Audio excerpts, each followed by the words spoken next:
Loaded the wrong file?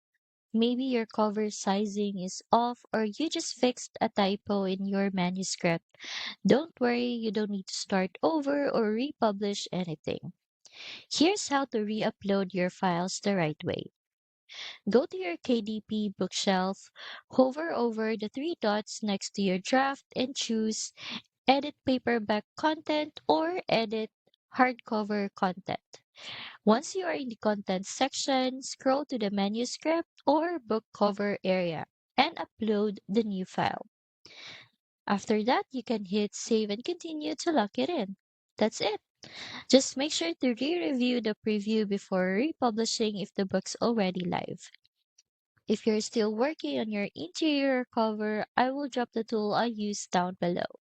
It makes formatting way easier. The tool I'm referring to is called BookBolt. It is an all-in-one platform for designing your covers and interiors, finding good keywords, and researching profitable niches. They even offer a 3-day free trial with no credit card needed, so you can test everything out first. The research tools are especially helpful.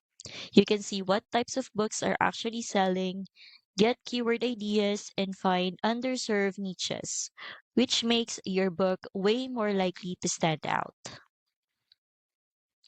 And inside a BookBolt Studio, you will get drag and drop design tools, pre-made interiors, and tons of fonts and graphics. Everything is royalty free and made for publishing.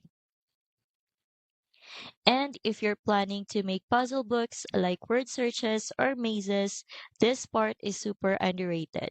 You can literally generate puzzle pages in one click and customize everything. I've linked it down below so you can check it out. Honestly, BookBolt saves me hours of work, especially when I'm publishing books consistently. So if you're just getting started, it's definitely worth trying.